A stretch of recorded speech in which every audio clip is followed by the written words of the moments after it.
भाई साहब 11 बजे तो बैठते हैं। हमारे आज यहाँ पर जीव की इस वीर भूमि में उपस्थित हजारों लाखों की संख्या में मैं कहूँगा सभी कर्मचारी साथियों को मैं बहुत बहुत कोटि कोटि नमन करना चाहता हूँ। आपके ओल्ड पेंशन स्कीम संकल्प महारैली के उपलक्ष्य में जो आपकी पेंशन बहाली संघर्ष समिति है उसके हमारे वीरेंद्र जी जो उसका संचालन कर रहे हैं और सभी उस समिति के बहुत से सभी सदस्यगण, मैं एक एक का नाम नहीं ले रहा, लेकिन सभी सदस्यगण जो समिति के सदस्य हैं जिनका बहुत संघर्ष हरियाणा संघर्षों की गवाही दे रहा है। हरियाणा कोने कोने में आपने हर रूप से पुरानी पेंशन बहाली के लिए जो संघर्ष किया है समिति ने और सभी कर्मचारियों ने, मैं आप सबको उस संघर्ष के लिए आप सबको कोटि कोटि एक बार फिर नमन करना चाहता हूं, क्योंकि अपने अधिकारों के लिए आप लड़ रहे हैं। ये आपके जो अधिकार, ओल्ड पेंशन स्कीम का जो अधिकार, हमने ये बार बार मांग करी, सरकार से हर स्तर पर मांग करी, केंद्र सरकार से भी और हरियाणा में प्रदेश सरकार से भी, कि कर्मचारियों को ओल्ड पेंशन स्कीम मिले, उनकी ओल्ड पेंशन स्कीम बहाल हो, उसका लाभ हरियाणा कर्मचारियों को मिले। जब देश में बहुत से प्रदेशों में ओल्ड पेंशन स्कीम बहाल हो सकती है, तो जो हरियाणा एक समय में 2013-14 के समय याद करें तो प्रति व्यक्ति आय में देश में नंबर 1 था हमारा प्रदेश, तो एक समृद्धि की पहचान थी उस समय हरियाणा की। अब थोड़ा पीछे जरूर गया विकास दर में, लेकिन आज भी देश के अग्रणी राज्यों में है। तो जब छत्तीसगढ़, मध्य प्रदेश, राजस्थान, हिमाचल प्रदेश, पंजाब, दिल्ली जैसे प्रदेशों में और यहां तक कि पश्चिम बंगाल जैसे प्रदेशों में जो आर्थिक मापदंडों के अनुसार जिन प्रदेशों से हरियाणा कहीं आगे है, तो उस प्रदेश के अंदर कर्मचारियों के भविष्य को संभालने के लिए, उनके भविष्य की सुरक्षा करने के लिए हरियाणा सरकार क्यों कदम नहीं उठा पा रही, ये हमारी समझ से बाहर की बात है। जो कर्मचारी हमारे हरियाणा प्रदेश के भविष्य की सुरक्षा करते हैं, उन कर्मचारियों की भविष्य की सुरक्षा करने की जिम्मेदारी सरकार की होनी चाहिए, हर राजनीति से ऊपर उठ के होनी चाहिए, ऐसा हमारा मानना है। लेकिन दुर्भाग्य से हमारी मांग नहीं मानी गई और अंततः अब आज, क्योंकि आज 24 में ना सिर्फ लोकसभा लेकिन हरियाणा विधानसभा चुनाव का भी जब बिगुल बजने का समय आ गया, 1 महीने के बाद लोकसभा चुनाव और उसके लोकसभा चुनाव के संपन्न होने के 3-4 महीने में विधानसभा चुनाव, तो ऐसा समय आ गया। तो आज हम इस मैदान से, मैं प्रदेश का एक बात विपक्ष का सांसद होने के नाते, आज आप जानते हैं कि हरियाणा प्रदेश से 15 सांसद हैं, लोकसभा और राज्यसभा मिलाकर 10 लोकसभा, 5 राज्यसभा, 14 भारतीय जनता पार्टी सत्ता पक्ष के हैं। मैं एकमात्र विपक्ष के सांसद के रूप में भी आपके बीच में उपस्थित हुआ हूं और हरियाणा प्रदेश कांग्रेस कमेटी की ओर से भी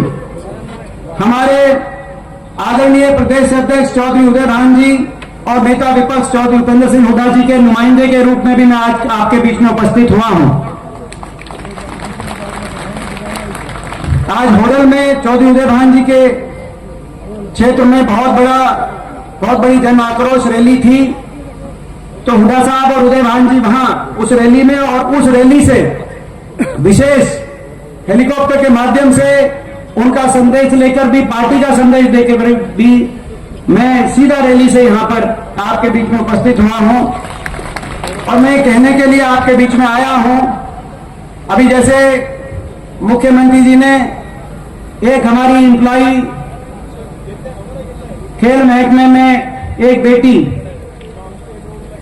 जिनके मान सम्मान की जिम्मेदारी प्रदेश सरकार की होनी चाहिए, राजभर में उसको निभाना चाहिए, ऐसी एक हमारी बेटी ने जब हमारे कैबिनेट के मंत्री पर एक कहा कि उनने उनके साथ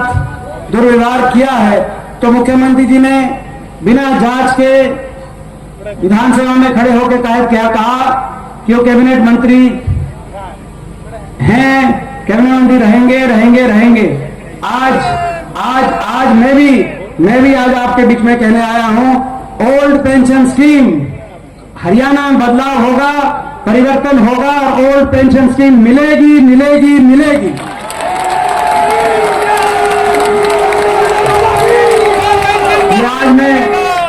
आज मैं ये कहना चाहता हूं सरकार को कि आपकी बहुत सी नीतियां, कर्मचारी विरोधी नीति, सरकारी कर्मचारी विरोधी नीतियां पे आपको पूर्ण विचार करना चाहिए। सत्ता दल को मैं आज एक विपक्ष के सांसद के रूप में कहना चाहता हूं, चाहे वो केंद्र सरकार के कर्मचारियों के प्रति आपका रवैया हो, चाहे वो भारत देश की फौज के और फौजियों के प्रति आपका रवैया हो, चाहे वो हरियाणा प्रदेश के कर्मचारियों के प्रति आपका रवैया हो। हम देखते हैं ये जय जवान जय किसान का देश है और जय जवान जय किसान का प्रदेश है, लेकिन आपने फौज में किसी की मांग नहीं थी, ना फौजी मांग कर रहे थे। फौजी तो मांग कर रहे थे कि 1 रैंक 1 पेंशन हो, लेकिन आपने बिना फौज की मांग के, ना किसी राजनीतिक दल की मांग थी, ना किसी नौजवान की मांग थी जो फौज के अंदर जाने के लिए दिन रात एक करके सुबह 4 बजे उठकर रेस लगाकर दंड बैठक करके प्रैक्टिस करके तैयारी कर रहे थे। हरियाणा जैसे छोटे प्रदेश से आजादी से लेकर 2019 तक हर साल 5,500 की पक्की भर्ती होती थी, और एक ऐसी फौज देश के कोने कोने से भर्ती होकर एक ऐसी फौज, भारत देश की फौज, जय हिंद की सेना, जिस पे हमें गर्व था, आपने पक्की भर्ती वहां से बदलकर अग्निपथ योजना लाकर अग्निवीर की भर्ती शुरू कर दी, जहां 5,500 भर्ती होके जाते थे हरियाणा प्रदेश से हर साल। पिछले वर्ष केवल 925 अग्निवीर लिए गए, जिनमें से केवल 210 पक्के किए जाएंगे, बाकी बिना पेंशन के 21 और 22 साल की उम्र में घर वापस आ जाएंगे। फौज में कोई बहुत शौर्य का परिचय देता था कोई हमारा सैनिक, तो प्रचलन था परमवीर चक्र मिलता था, पीवीसी, मगर आपने भी पीवीसी तो दिया, मगर आपने परमवीर चक्र नहीं दिया। आपने पेंशन विरोधी चक्र के अंदर हमारे फौजियों को भी पेंशन विरोधी चक्र के अंदर किसकी मांग थी? हम सवाल पूछते हैं, कैसी फौज? जिस फौज ने पार्टी चाहे दल कोई भी रही हो, सरकारें किसी की भी रही हो, लेकिन हमारे देश का हमेशा गौरव बढ़ाने का काम किया। 71 में जिस फौज ने पाकिस्तान के 2 टुकड़े करके, एक तरफ पाकिस्तान, दूसरी तरफ बांग्लादेश, देश के तिरंगे को ऊंचे लेके जाने का काम किया, चाहे उस समय इंदिरा जी रही हो प्रधानमंत्री, चाहे करगिल के समय अटल बिहारी वाजपेयी जी रहे हो प्रधानमंत्री, उस समय हमारी फौज ने कारगिल के अंदर पाकिस्तान के शीश को झुकाने का काम किया। पार्टियां आएंगी जाएंगी, सरकारें बनेंगी बिगड़ेंगी, लेकिन इस देश की फौज का गौरव रहना चाहिए। इस देश की फौज ने गौरव हमेशा रखा था, लेकिन आपने वहां आज ऐसा समय इसी रूप से जो केंद्र सरकार के अंदर जो पीएसयूज थे, आज जो पीएसयू बने, उन पीएसयूज के 72% डिसइन्वेस्टमेंट 91 के से लेकर डिसइन्वेस्टमेंट उन पीएससी पब्लिक सेक्टर अंडरटेकिंग में हुए, उनमें से 72% केवल पिछले इन 10 वर्षों के अंदर पीएसयू को डिसइन्वेस्टमेंट करने का काम, कुल पीएसयू का आपने करने का काम किया। भारत सरकार के जो 18 लाख 2014 में भारत सरकार के जो कर्मचारी थे, आज उनकी संख्या घटाकर 13 लाख करने का आपने काम किया। निजीकरण के हम खिलाफ नहीं है, मगर अनियंत्रित निजीकरण, ऐसा निजीकरण जिसमें हर वर्ग का जो अधिकार है उनको सुरक्षित नहीं रखा जाए। इतनी बड़ी संख्या में आपने केंद्र सरकार की नौकरियों में कटौती करने का काम किया, जो लगातार चल रहा है। रेलवे, पोर्ट, एयरपोर्ट हर निजी हाथों में देने का आपने काम किया। बढ़नी चाहिए थी ये नौकरियां। और ऐसे ही हरियाणा के अंदर भी जो हरियाणा सरकार की बहुत सी नौकरियां थी या तो समाप्त करने का काम आपने किया, उनको विथहोल्ड कर दिया, उन पदों पे कोई नियुक्तियां नहीं की गई, या उनको कौशल निगम के माध्यम से जिसके अंदर कौशल निगम में ना कोई रिजर्वेशन है, ना कोई मेरिट है, आपने कौशल निगम के माध्यम से लगाने का जो काम किया, तो कच्चों में परिवर्तित कर रहे हैं, चाहे अग्निपथ हो चाहे कौशल निगम हो, या उन पदों को समाप्त करने का जो आप काम कर रहे हैं। और कहीं ना कहीं जहां पद हैं वहां पर जो नौकरियां हैं वहां पर पेंशन में कटौती करने के आप रास्ते पे चल रहे हैं। मैं इस सरकार से कहना चाहता हूं कि इस नीति पे सरकार को पूर्ण विचार करना चाहिए। कर्मचारी देश को आगे लेके जाने में 75 साल के देश के इतिहास में भारत देश के कर्मचारी ने, चाहे वो फौज हो, चाहे भारत सरकार के कर्मचारी हो, चाहे वो हरियाणा सरकार के कर्मचारी हो, अगर महत्वपूर्ण भूमिका किसी ने निभाई है तो कर्मचारियों ने महत्वपूर्ण भूमिका देश को आगे लेके जाने के लिए निभाई है। ये वो कर्मचारी हैं। देश पे कोई आपदा आई, देश पर किसी भी रूप से कोई आपदा आई, कोई मुश्किल की घड़ी आई, कोरोना काल के अंदर कौन भूल सकता है जब बड़े बड़े लोग अपने घरों के अंदर, लेकिन कर्मचारी देश के लोगों के लिए तत्पर होकर, हरियाणा सरकार का कर्मचारी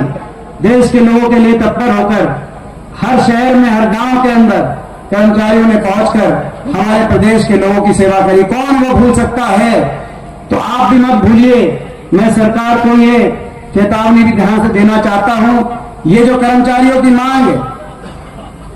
इस मांग को आप समझने का काम करें, इस मांग को आप मानने का काम करें।